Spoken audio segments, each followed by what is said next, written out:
listening to the Power of Inspiration and Awakening Radio with Julia Griffin. To master a higher frequency for a new state of mind. Once you walked in a forest of splendor in which everything you did and everything you thought was aligned. It is possible at this time to begin to return to the old knowledge. Intuitive healer and manifester Julia Griffin is here to talk about this unique time in history when all sentient beings, animals, plants, trees, and the earth are intent on creating this change.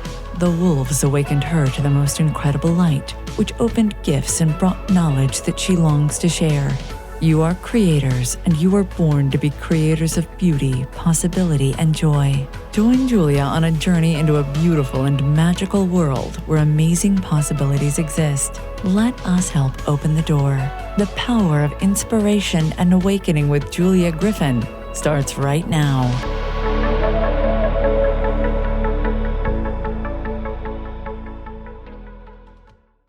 Hello, everyone. I'm Julia Griffin, and you're listening to the Power of Inspiration and Awakening on Transformation Talk Radio. Stay with us for the next hour and let us help you experience a higher vibration and a new state of mind. For those of you who don't know about me, I lived with wolves for 10 years, and I could understand their words and thoughts. They taught me to hear all animals, plants, and the thoughts of people.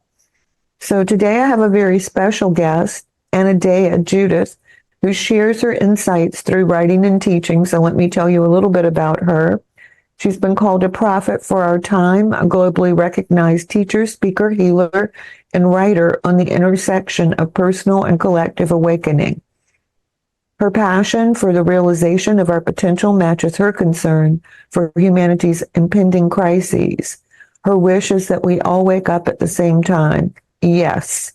She holds master's and doctorate degrees in psychology and health, is an experienced registered yoga teacher and therapist with lifelong studies in somatic psychology, mythology, history, sociology, systems theory, and mystic spirituality. She's best known for her groundbreaking work reviving the chakra system of ancient yoga and its profound correlation to human psychology, cultural evolution, and the downward process of manifestation. Her best-selling books have gained worldwide recognition with over 1 million books in print. She is also a musician, artist, poet, and gardener, priestess, mother, and a grandmother whose pioneering work has changed lives and is working toward changing the world. So welcome. I'm so glad to have you here today. Thank you, Julia. Thank you so much. Yeah, I would say personal and global healing. I haven't branched out to the galactic yet. Okay. I'm totally with you, though. I know if enough of us wake up, everything will change. That's right. And part of that has to do with the feminine energy and with nature. So that's what we're going to talk about today is goddess energy. I think we have history, civilizations, mythology, and how to apply it personally. And we'll try to do all that while we're here today. Okay, so, we've got an hour. Yeah, we've got an hour. Who knows what we can touch on? We'll let the universe lead us. So what inspired you to write the book? Well, it's very interesting. I have served the goddess all my life. I was ordained as a priestess in 1985, which was quite some time ago, almost, 40 years? And I swore to serve her above all else. And at that time, I started writing a book about the goddess, and it was writing it on a typewriter back before we had word processors. And I had a little typed few chapters in a notebook, and I was cleaning my office one day, and I opened that up and I said, I wonder if you're ever going to do anything with this. And I read through some of it and I closed it and put it back on the shelf. And within a few weeks, I was on a Zoom breakout session for my evolutionary leaders group with Ariel Patricia, who is the founder of the Common Sentience book series. And we happened to be up in the same Zoom room. And she said, I want a book on the goddess and I think you should write it. And so there it was, having just come out of the ethers without my doing. And so I assumed, all right, the goddess came and found me, which is often how it works, and asked me to write this book. So I've served her all my life. This is another aspect of the service. Right. And I will say, too, you probably know wolves are sacred to the moon and female energy. Yes. Yeah. So one of the things that I thought was interesting about your book is you're not saying let's wipe away the male hierarchy. You're saying let's find a balance That's between the two. a partnership model, really, as Ryan Eisler has said. But we can't have a partnership of inequality. So we can't have partnership right now because the feminine and the goddess have been too deeply stamped down. So if you look at the number of, established goddess temples that are still in shape, they're not in ruins today compared to the number of churches, synagogues, and mosques, we are hugely out of balance. So we can't have a partnership until we elevate the goddess to be a larger part of the collective consciousness. And then we can create a partnership society. Right. And it was that way for a long time until the male society came in and Christianity came in, actually. And then a lot of the temples and churches were actually put on the places where that had been sacred to priestesses and to women. And all the indigenous societies, from what I can tell, were also feminine. And all of this just went through a wipeout. That's right. That's right. And they were so systematically repressed that over the generations, it became at one time dangerous to even speak the name of a goddess. You could be killed for that. So, the mothers taught their daughters, don't speak of this. And it became hidden until it was all but forgotten. And today, most people refer to God as a he, and they just accept it as that and never wonder what happened to the feminine face of the divine. And, it's now time for her to be resurrected. And how do we resurrect her? I noticed that you have a lot of ways of invoking the goddess. And I read all of that. It was really quite fascinating. And I love the mythology. Oh, thank you. Well, invoking is to call something in. And I talk about invoking and evoking. Evoking is to bring something out. So in the process of working with the goddess, one may invoke a particular aspect of her. And she comes in Maiden, Mother, and Crone. I also talk about the Queen. But there's also different goddesses from different cultures. There's the Egyptian goddess Isis. There's Inanna, the ancient Sumerian goddess. There's Lodiwed, the Welsh goddess of flowers. There's Lakshmi, the Hindu goddess of wealth. Then there's many, many goddesses. So let's say I'm working on, trying to increase my wealth. I would go to Lakshmi and I would pray to her and I would invoke her and not just pray to her, because we're not really separate. It is more awakening that aspect of myself and learning about Lakshmi. I would learn that she is beauty. And she'll come to where things are made beautiful. She likes order. So she's not going to come to a desk that's messy. So if I really want to invite Lakshmi, I need to make my home beautiful. I need to set up flowers for her. And that puts me in a state of mind of richness and beauty. And so that's a way to bring it in. And I could invoke any goddess that is appropriate for what I want to work with at the time. Now, evoking is when I let the goddess speak through me. And that is being Lakshmi, I would bestow blessings. Being Isis, I might be the healer. And I speak out. In fact, I did a whole set of cards called She Rises. Oop, let's see. Well, I guess I'm on. There we go. There you go. That is invocations and evocations of different archetypes, like the empath. And each of the archetypes speaks in a poem that's in the I voice, and that is an evocation. And that brings it through and out into the world. So that's how we wake her up in the world. We become the goddess, we invoke her, and then we can be her. And so we're calling in those archetypes, essentially. Yes, we are. And when we do, the archetypes work with us to awaken certain superpowers. Okay, so give us an example of that. I know everyone's going to want to know about that. About superpowers. Yeah, well, for instance, for instance, the Oracle here. This is an archetype that was very popular. The oracles were some of the most respected members of society in the ancient world. The oracle at Delphi in Greece was the spiritual center of the ancient world. People traveled, and it wasn't easy to travel in those days. There were horses and ships, and that was it. They traveled hundreds and thousands of miles to go consult with the oracle.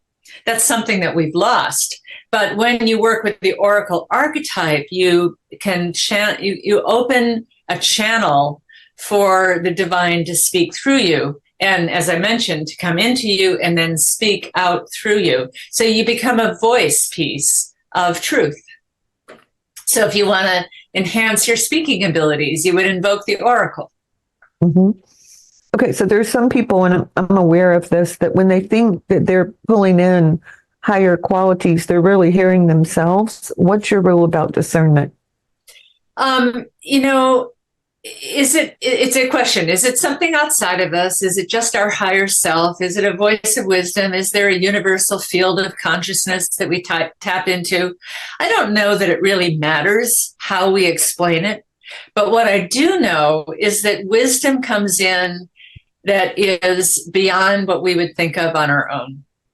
And it's it a good is way of saying possible it. to get guidance, and whether that's your own brain, some hidden aspect of your brain, whether it's a kindred spirit, I don't think it matters. What matters is the truth comes through you, and that there's guidance. So I take notes because I've found that I'm consistently right about some things and consistently wrong about others, which have to do with my own personal character and evolution. And so then that way, if I get some sort of message that's on the not as accurate side, I'll go, well, we'll have to observe this one. Mm-hmm. And then on the other side, I'll say, okay, this means do this immediately. Mm-hmm. Yeah, and I think if we know our own shortcomings, then we know what the filter is likely to be, that we want to believe this. And so we might make up some of that when it's not a true, I don't like the word channeling so much because I think we're all open to spirit. But we have to know what our weaknesses are. Right. And that takes discipline, folks, if you're listening. Yeah, and introspection. Yeah.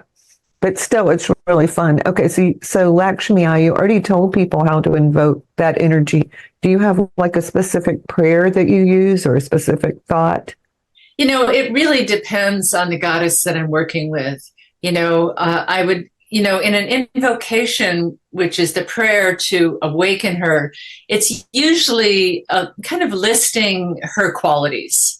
So, if it was Gaia, I would say, you who are of the mountains and the streams, the flowers and the forests, you who have green beauty that blankets the earth, you who come forth every spring, please come to me, please come in me, please come through me.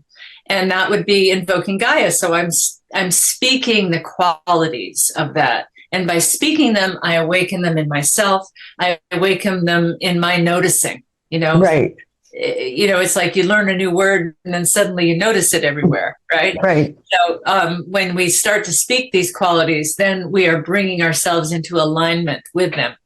So you're using positive qualities for heightened awareness. Now, this fascinates me because I do teach animal communication periodically, and people always say, well, what can I say to get my animal to listen? And I say, tell it has a nice tail or a beautiful coat or what you like about it, because there's nothing on this planet that doesn't want to hear about what's good about it if it's sincere. That's true. Yeah. Yeah. So when you were doing that, I was thinking, gosh, that's what I do when I first meet animals. Like, gosh, you have beautiful eyes or whatever it is, or I'm just so happy to be with you. It's so interesting. That's pretty fascinating. We have 2 little boy kitties, and we're always saying, oh, you're such a handsome cat. Yeah. And they know it. Boy. Yeah. Yeah. So you talked about Lakshmi, so let's talk about Hathor, because that one was for finding love, I think.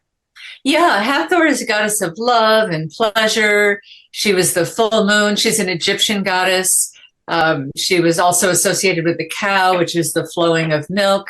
And Hathor was celebrated. The rituals to Hathor had music and dancing and drumming and marching and parades. So she says, come alive, celebrate, have joy. Many of the patriarchal religions wipe that out. They're all about being removed and still and quiet and ascetic and wearing dark colors. And the goddess wasn't that way. She was colorful. She was full of life. She was full of, celebration and pleasure and joy and music and art and creativity. Some of the finest art ever done in the world was during the classical period that worshiped the goddess. So give them some examples. of the art, so people can think about it and make the association? Well, the beautiful temples that were built in Greece and Rome, with the columns and the arches and the statues of, these beautiful women. And many of those statues were beheaded during the Christian era, and the temples were destroyed and the columns. And now we haven't rebuilt them, so we just see them as ruins. But they were extremely advanced architecture for the time. Beautiful carved stone statues, beautiful paintings and tapestries, and the world was rich.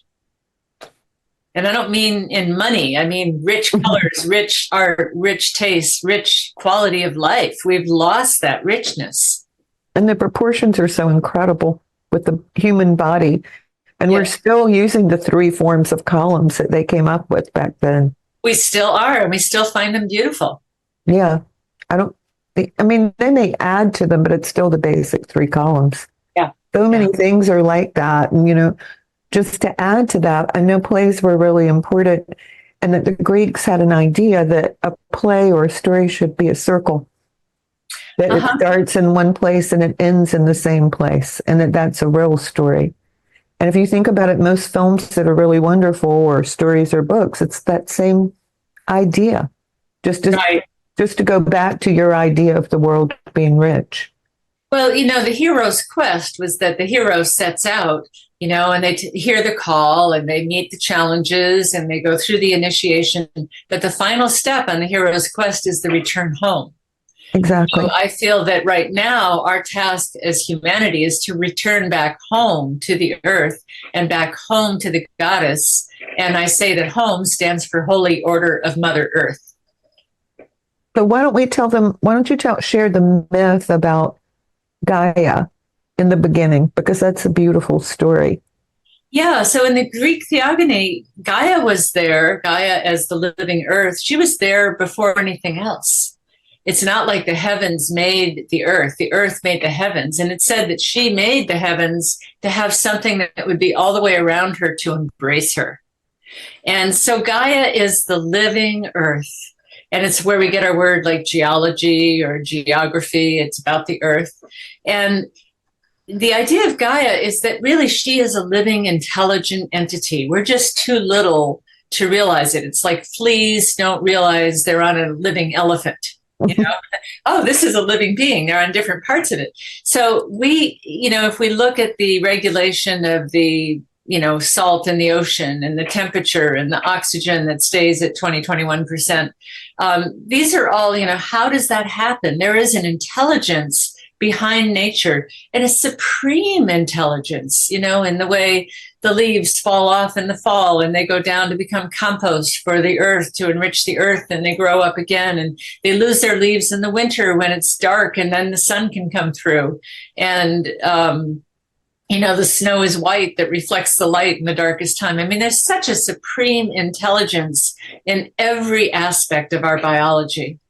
And so Gaia is that living intelligence. She's that colossally alive, living, singular being. And all her cells really came from a single cell and then divided to make all that we are, just as you came from a fertilized egg that was one cell, but it became bones and muscles and eyes and hair.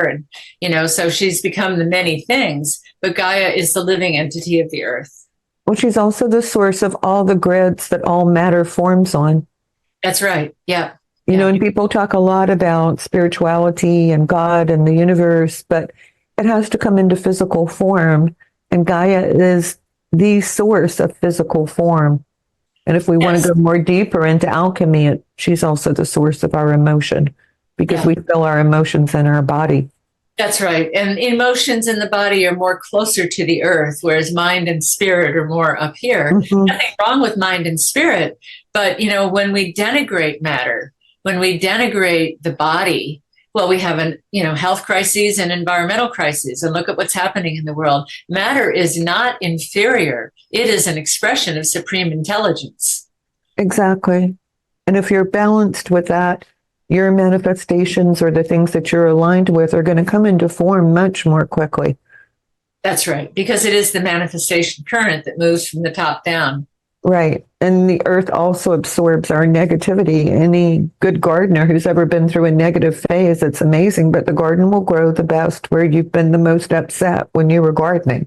It takes that and puts it into something beautiful. Mm-hmm. So for people who are just beginning with this, where would you recommend that they start? Well, they can read the book and learn about the goddess, learn about her aspects as maiden, mother, crone, and queen, and learn about a few stories. And there's stories from all over the world, but I know. a few stories of different goddesses from different cultures that are examples of the mother, or examples of the crone. So they get a flavor of what that is. I have in the book a whole section on practices. And it is really, I mean, as simple as just go outside and look at the leaves budding on the tree, which is spring right now here in the Northern Hemisphere. And look at the sunlight, look at the smile on a child's face. There is the goddess. And how can you let the wildness out in yourself? How can you break out of the straitjacket that we were put in and let that life force really course through you once again? How can you dress in colors and, bring more beauty into your environment, bring more love into your relationships, all your relations, even, talking to the person that's packing your groceries at the supermarket, seeing them as a person. How was your day today? Has it been hard? Have people been nice to you? Just making conversation and reestablishing that idea that everything is connected to everything else. Right, because people are so on a psychic level, I guess, so into awakening and ascension, but it's that connection is the way this time around that we're going to get there if we get there. That's right. It's through connection. And that's what the goddess was. She was connection and inclusion. She was diversity. I mean, you don't see a forest with only one kind of tree unless it's been planted by humans. You don't see a garden with only one kind of flower. There's a diversity all growing into an ecosystem that is a beautiful set of relationships. Yeah, because I was just thinking when you were talking about spring, I think it is that someone just told me this, that trees, they take in our carbon dioxide and change it into oxygen at night. They exude the oxygen 47 minutes before sunrise, and that's when the birds start to sing. That's right. They feel the oxygen. Yeah. And there's something in the singing of the birds that stimulates that. Right. So those two things go together. I mean, that's just one example of how immense and deep the connection is. Yes. And we have not even begun to really understand it. No. Yeah. Now, science is not really giving us a lot of information, I don't think.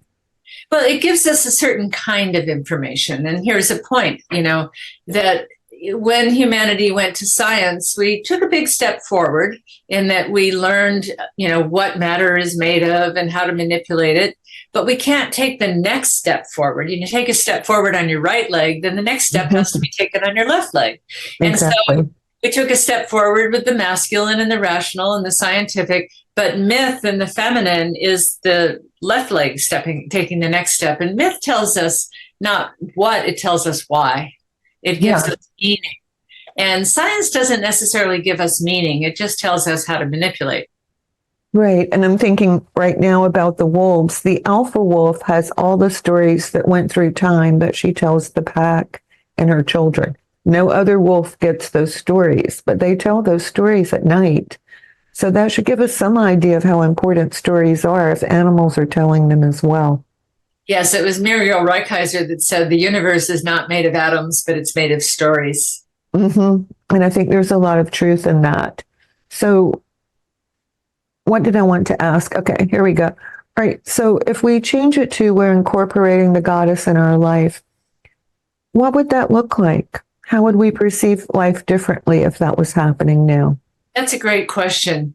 What would an individual life look like and what would the world look like? Those are two different questions, but they're both viable. To embrace the goddess is to live a life of embodiment. And a lot of people I talk to say, gee, I wish I wasn't here. I want to go back to the stars. And I understand that. And I always respond, I love living here. I do too. I love being in a body. I love listening to music and dancing. I love the colors of the flowers. I love food. I love social interaction. I love theater and drama and hiking in the woods. I really love what comes to us through the senses. And the goddess comes to us through our senses. We can sense her. We see her, we smell her, we touch her. There's a smell in the forest. There's a smell in the garden. And, animals, as you know, they communicate by smell. That is Yes. their prime function. And their prime sense that they work through. So, so really to open your senses and just feel her and to feel for the feminine aspect of things. And this is true whether you're a woman or a man. The goddess is not something just for women. There's plenty of men that find themselves lovers of the goddess, and they are treated as a god. So it's the partnership between the goddess and the god. And, they're very happy in a goddess religion where the god and the goddess are honored equally, and there's a sense of sacred, so many of the men have lost their sense of the sacred. And I believe the world is quite hungry for it. So it's opening the senses, looking at everything, the food you eat, the conversations you have. Even this one right now is a sacred conversation, which means what is sacred takes our special attention. If I say, oh, don't sit there, that's sacred, or sit there with consciousness, you're going to sit down a certain way, knowing you're sitting on a sacred rock or, Right. A sacred bench or something. So the sacred requires more of our attention, which is more of our consciousness. Yes, I see what you're saying. I also think this planet is incredible. And I have a feeling you don't get to live on planets as beautiful and as unusual as this one very often. That's absolutely true. And, we are given heaven on earth. And for this is how to do it. Let's see if humans can figure out how to do it as a co-creation. I agree. And so part of what we're talking about is that it would need to move from being this whole technical scientific thing to being balanced with, oh my gosh, look, there's a beautiful 100-year-old tree. Let's all stop what we're doing and go sit here and meditate for a minute. Or it's so important to have flowers. What color is important to you? Yeah, exactly. I always bring flowers into my house, and I'm a very avid gardener. I have gardens all over my property, and I'm, as soon as spring hits, right now I'm itching to be out in the garden. We've had a lot of rain this year and a lot of weeds to pull, but I can feel it's just going to burst forth any day now. That's what it's doing now. I'm looking at the date, we're about a month and a week ahead. But now when you drive out, all the pear trees and crab apples are blooming. So it's these white dots and the maples are all bursting out with red leaves. It's so amazing. I can't believe this happens every year. Yes, I know. It's a miracle every year. And It I think really we know is. that there can be a rebirth of humanity as well in the same way. And in the middle of winter, you can't really conceive of that happening, No. because you've lived through a few of them, but you just so how is that going to happen? Everything looks so dark and dead and cold, and yet it's there underground, getting ready to burst with just the right conditions. But it is the sun's rays penetrating the earth that brings her to life. I know. So it is a cooperative Yes. relationship. Yes. Okay. With that thought, we're going to go ahead and go to break. And we're talking about the goddess, how to embody her in our lives, how to change some of the problems that we're having now on the earth by a more equivalent relationship between God and goddess. And we've been fortunate enough to get to talk about mythology and how beautiful the earth is. So stay tuned and we'll be right back.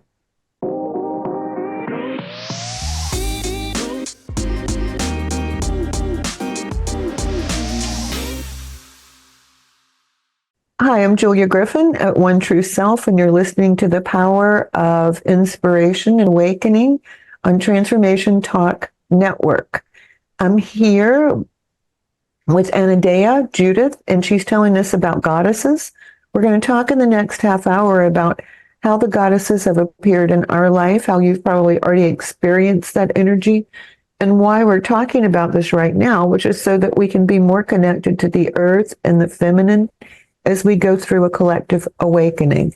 And today, as we're pre-recording, is International Women's Day, which is perfect. So I'll let you take it from here. Yeah, so in the book, the middle section is stories that different people have written of their own personal encounters with the goddess. And that makes it real. We say in the goddess religion, it's not a religion of beliefs. And it's something that you know. It's not like if I ask you, do you believe in trees? Do you believe in rocks? That would be sort of a ridiculous question. And in the same way, do you believe in the earth underneath your feet? Well, there's the goddess. So it's very tangible. And these stories help to make it tangible. There's the stories of the mythology, those are ancient stories. And then there's people's personal stories. So I was asked to write the first and the last stories of that section. And so I end that section with a story that happened to me, many, many years ago when I was a young thing. And I was painting murals for a living. I'm an artist also. And I had a commission to paint the inside of this movie theater. It was a really huge job. And I was so poor, I didn't have a car. So I got around on a bicycle. And when it was raining, I would hitchhike. And the man that I was working for on this job was really into gurus. And he had a big picture of the guru at the end of the hall. And one night when it was raining, I was about to go home. And he said, well, pray to the guru and he'll give you a ride. And I thought, well, I'm not particularly into gurus, but I'm open. I'm open-minded to anything. So I said, okay, let me get a nice ride home. And sometimes I took the bus. Well, I walked out into the pouring rain and the bus just went by. I just missed it by seconds and it splashed water all over me. So that was the first mishap. Well, I stuck out my thumb because I knew it would be 20 minutes before the next bus came. And it just rained harder and harder and car after car went by and nobody picked me up. So I thought, all right, I'm sorry, goddess. I should have asked you first. So I did a quick little prayer to the goddess. It wasn't a big mumbo jumbo. It was just, okay, goddess, it's your turn. I need a ride home. And no sooner had I done that than this beautiful, fancy silver car, I think it was a BMW, came along, a beautiful woman driving it. She rolled down the window or pressed the button on the window and said, want to ride, honey? And I said, sure. And so I got in. It was nice and warm inside. My favorite jazz station was playing on the radio. And I told her where I wanted to go. And she said, I always make it, when it's raining, I always make it a point to pick up women hitchhikers. It's how I pay my tribute to the goddess. Oh, how interesting. And with that, she drove me all the way home. Mm-hmm. That's pretty wonderful. Yeah. And so it was, it was a human woman, but it was an emissary of the goddess, obviously come to me to bring that circle all the way around, as you say, that, it starts at the beginning. I always say the universe can answer us in three ways. One is through other people. Another is through an insight or a realization. And then the third way is through an unexpected opportunity. Yeah, that's a beautiful way to put it. Yeah, yeah. And I think the goddess comes to us all of those ways. Yeah, because it's a higher frequency energy that radiates through us. Mm-hmm. I'm also thinking that, if people opened up to that more, I bet we would have a whole lot more methods of non-invasive healing. Well, there were those methods a long time ago. And again, just like science took off and then we made myth, we equated the word myth with a lie, like it's just right. A myth. When we discovered the germ, when we discovered the microscope and we could see germs, we said, oh, that's what's making us sick. And that is where we came into all the pharmaceutical medicines. And at that time, the previous methods of healing were lost. Whatever is already there tends to be considered inferior when we go on to a new thing. But a lot of the hands-on healing, a lot of the shamanic healing, a lot of the prayer healing, a lot of those things were lost when we went to, we just do it with drugs and we kill microbes. Yeah. So again, we're talking about the balance that can exist. So as I'm feeling out into the energy, I think that a lot of gifted people, how can I put it, have past life memories of the Middle Ages and genocide of women. And I do think that it's safe right now for people to do that. This is a different time. Mm-hmm. Yeah. And, I think many people say this goddess religion is something they're remembering and inventing together. It's a combination of remembering that we did it before. When I visited Greece a few years ago and I visited all the ancient ruins, when I slept there, I didn't sleep in the ruins, but in my hotel room, I was dreaming, and I was dreaming that I was walking through those ruins, but they weren't ruins. All the columns were upright, and I was dressed in robes, and other people were dressed in robes, and it was a different time. And so I remembered, and seeing the ruins triggered that in my psyche and brought it to me in my dream. So I do believe I had past lives there, possibly serving in the Eleusinian mysteries, or at least being part of the Greek culture that worshiped goddesses. Exactly. I think many of us have been in Egypt or Greece. Mm-hmm. Yeah. Because there's such a longing and such an affinity with it. And even if they did try to destroy myths, I mean, the Greek myths are just amazing and so beautiful. They are, and they're very comprehensive. And they're all allegories they're teaching stories. Mm-hmm. Could you give an example of a teaching story in the myths for people who are not familiar with Greek mythology or on such a level as we are? Yeah, so one of my favorites, and it's one I tell in the book, is the story of Demeter. Demeter was the grain goddess. She was the agricultural goddess. And most of the goddesses, if you go back far enough, were all of the earth, of nature, of, the planting and the harvesting. And so Demeter was the grain goddess, and she had a daughter named Crone, and that name means spring maiden. And she knew that in the cycle of things, she would grow old and her daughter would then come to take her place. So thus the agriculture would continue. So her daughter was really the future. And as patriarchy was taking over the, places that the goddesses reigned over, they installed Zeus in the heavens, Poseidon in the earth and the sea, and Hades in the underworld. And they took over those domains that were previously run by goddesses. But it wasn't long before they started to have some problems, especially Hades in the underworld.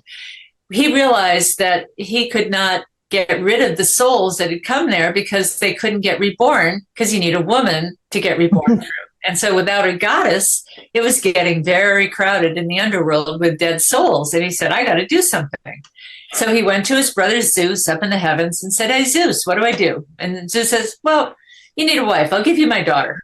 Now, never mind that the future of humanity and the future of the plants and the whole ecosystem was relegated to the land of the dead without even asking her permission. Never mind that her mother wasn't asked, who was the goddess of agriculture.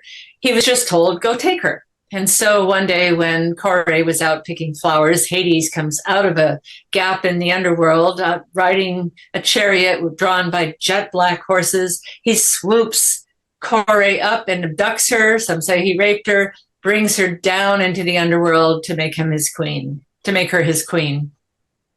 And at that time, Crone screams, help, help, help, and she's gone.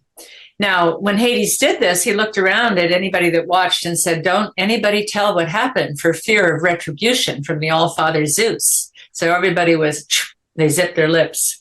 But there was one goddess, Hecate, who heard. And so when Demeter found her daughter was missing and didn't know what happened, Demeter went all over, and finally she found Hecate and said, do you know what happened to my daughter? She's missing. And Hecate says, well, I didn't see it, but I heard it, and she was crying, and something bad happened. I just don't know what it was. So Demeter goes to the sun god, Helios, and says, Helios, you're up in the sky. You see everything that happens. What happened to my daughter? And Helios says, yeah, I saw it. Hades came up and took her, and and Helios says, oh, but, don't be too upset. Hades is a rich man. The underworld is a rich place. She's going to be a queen. You should be happy for her. What's the big deal? And Demeter storms off in a rage, and she refuses to eat or drink for 9 days. And she walks from Athens to Eleusis for 9 days, which is about 9 miles. And she finally disguises herself as an old beggar woman. And she gets a job in a castle working for the queen as a nursemaid for a new baby. And she needed a governess. We would call it a governess now, but, a nursemaid. And she just disguises herself as this old woman, and she's in deep mourning. And she takes care of this baby, and every night she roasts the baby on a fire because she's immortal. And she says roasting the baby in the fire will make this baby immortal. Well, Oh, we have a little animal there. Yeah, I wanted to be part of it. All right. Say hello for me. So one night the queen comes in and sees her baby roasting in the fire. And as you can imagine, not understanding what's going on, she freaked out and she, casts the old woman away and curses her and says, "Get out of here, give me my baby." And at that point, Demeter snaps out of her trance. She throws off her disguise and she rises up in her full glory and reveals who she is. And the Queen Metanera, says, "Oh my goodness, I've insulted the goddess. Let me bow down and say, dear one, what can I do?" And Demeter says, you must build me a temple and reestablish my rights. And, at this time that Demeter was, kind of her daughter was gone, the crops were failing, the animals were sickly, things weren't going well. So in order to set the order up correctly again, the temple needed to be built and reestablish the rites. Those rites became the Eleusinian mysteries, and they were practiced for 2,000 years. Every Greek citizen, be they slave or noble or, whatever level they were of society, went at least one time to experience these mysteries. And they all came out saying, "I have seen the end of life and its goddess-sent beginning. I will not fade away." And no one ever revealed the secret, but they all had an awakening and they said, "I am immortal, I will not fade away." And they were renewed. Mm-hmm. And those rites were, run for 2,000 years until the Christians shut it down. Well, you're speaking of a lot of clues about awakening and being a whole person, which is that we're going to have to align with that earth energy and realize all these things resources that we're so quickly going through, they come from a feminine source. They don't put up with abuse. That's the right. Earth only puts up with it for so long. That's right. And the earth will win out in the end. And if we abuse the earth, we're really abusing ourselves. It's not separate. And the earth will have a backlash with climate change and fires and floods and, droughts and things like that, because that is, it's a natural cause and response. Because I remember in the myth, she had to promise that she would bring back prosperity to the land to get her daughter back for half the year. Yeah, well, it was, she said, the daughter, and that was the other part of the myth, that Crone could come up from the underworld for half the year, but she would stay in Hades half the year. And therefore it represented the plant cycle that would die and get reborn every year. So that explained that. And many myths have explanations of that, Inanna's descent to the underworld and coming back up, and how that was resolved also as the cycle of the seasons. But yes, it will restore the natural abundance of everything if you honor this as sacred and restore the rights. Right. Instead of saying it doesn't matter, let's go cut down a mile of trees and stick up an apartment building or drugstore or something. Yeah.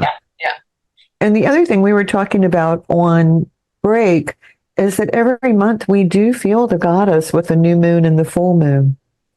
I don't care what anyone says. I mean, I teach and I can tell all the difference energetically between those two times in people. Yes, absolutely. And the phases of the moon represent the phases of the goddess. So the maiden represents the new moon. The goddess, the mother aspect represents the full moon, and the crone represents the dark moon, the waning last sliver of the moon. And so we have these cycles of beginning and bringing something to fruition and ending, and we can appeal to the goddess that is appropriate at that time. Right. So for people who aren't familiar, how would they know what goddess to appeal to? Is it what you feel a lack with? Or should you sit with the emptiness for a while and see what comes up? Well, sitting with empty presence is a very good way to make room for the goddess energy to come in. And if you don't know the mythologies and you don't know the names of the goddess, it really doesn't matter. You can speak to the qualities, because that's what I would do anyway in an invocation. Queen Hecate, you are full of wisdom. You are a goddess of the crossroads. If I didn't know her name, I'd just say, mother or grandmother or whatever you want, whatever phase you want, I'm at a crossroads in my life. Give me guidance. Which way do I turn? I don't know whether to take this job or that job. I don't know whether to, move to this city or that city or whatever. I'm at a crossroads. I'm at a place I need guidance. And you don't even have to know her name. It will come to you, and it might come to you in the moment. It might come to you a few days later. It might come to you in a dream. It might come to you in a chance conversation with someone, but it will come if you ask. And I think I'm going to recommend something strange. If you're not familiar with the mythology, I would highly recommend illustrated children's books with the myths in them. Because, like when we're talking, I'm seeing all the pictures in those books that I was reading when I was 8 or 9 years old. Yeah, and I know many people, they got their first start there. I got my first awakening reading Edith Hamilton's mythology in the 9th grade. And I realized, oh my goodness, the story of God is not the whole story. No, it's just a part of it. Yeah. And so what we're saying is that there's a richer side to life than what people have remembered in a long time. Exactly. I grew up on a big farm, and if you live on a farm because everything has to do with the earth, you're superstitious. When it would rain and we needed rain, I remember we would all run outside in the rain, even if it was the middle of the night, and yell. And it was the most wonderful thing to live your life around the cycles.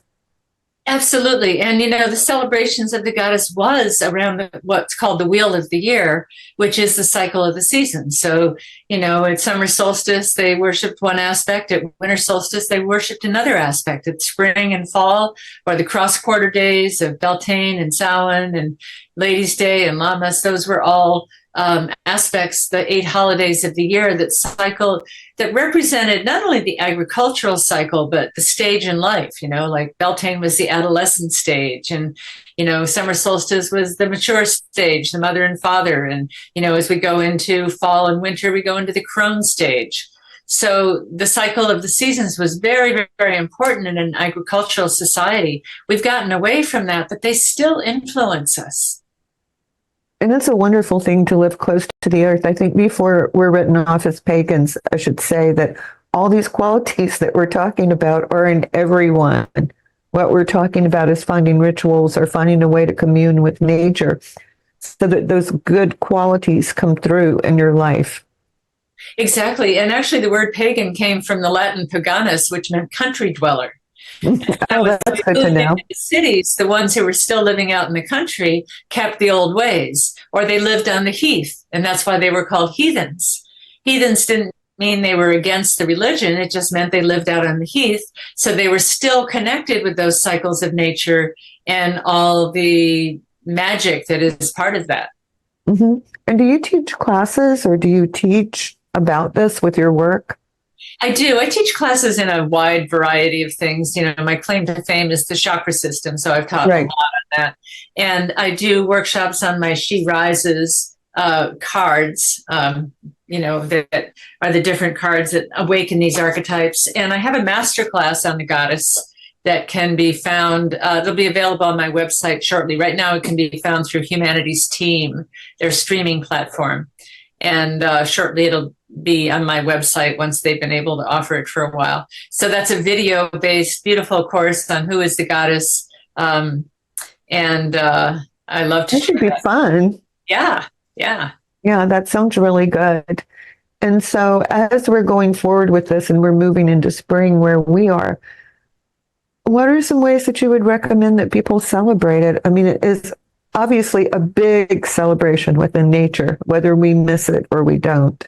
That's right. It's a big celebration within nature. I would say just go out for a walk and be like a child, with your awareness wide open, and just pretend you've never seen it before.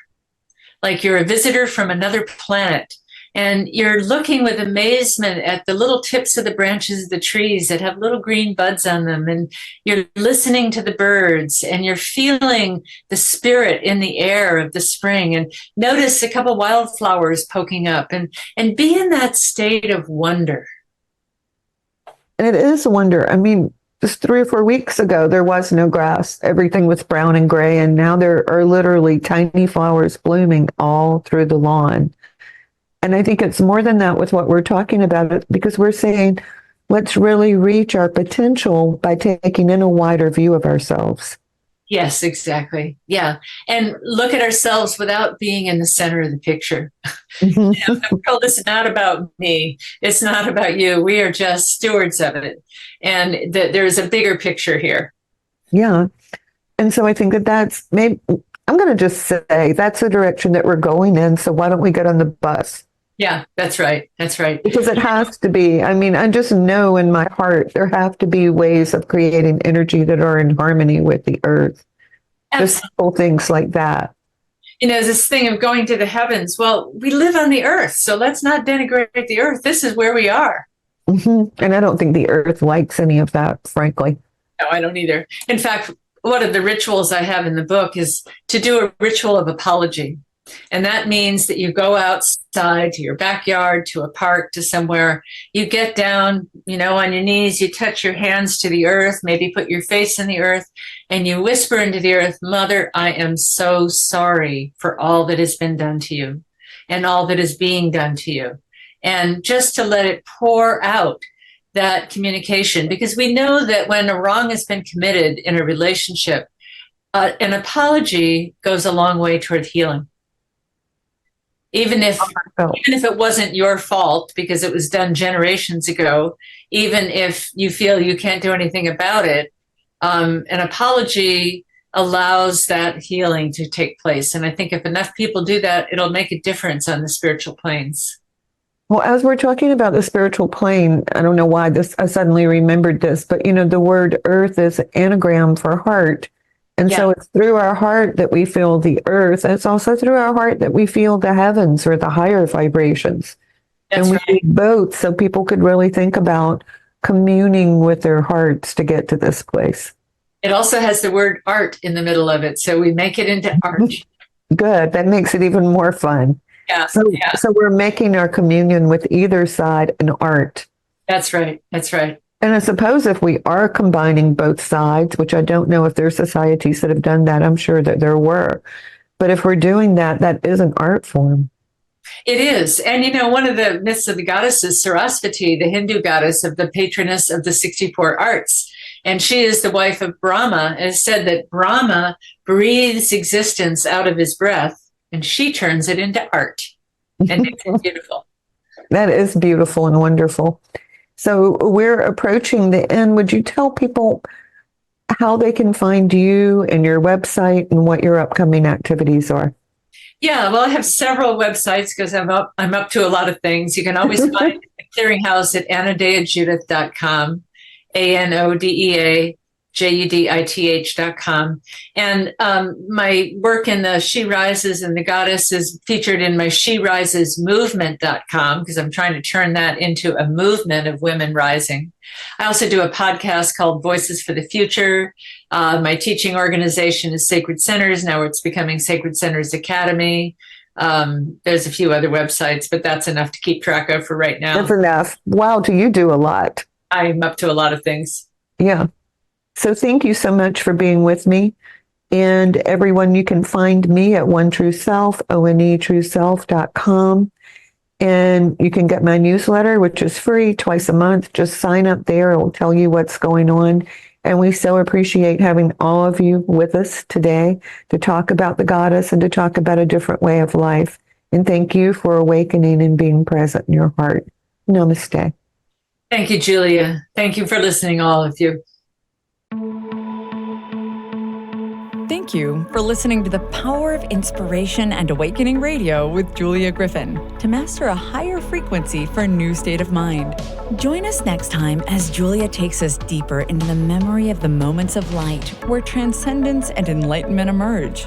The memory of the jewel of consciousness is always lived within you to tap into waves of energy and create huge changes by imagining the beauty of the vision and desires that are hidden in the heart. Learn to find your way back to nature, beauty, and your own heart, which holds the secrets of your existence and future.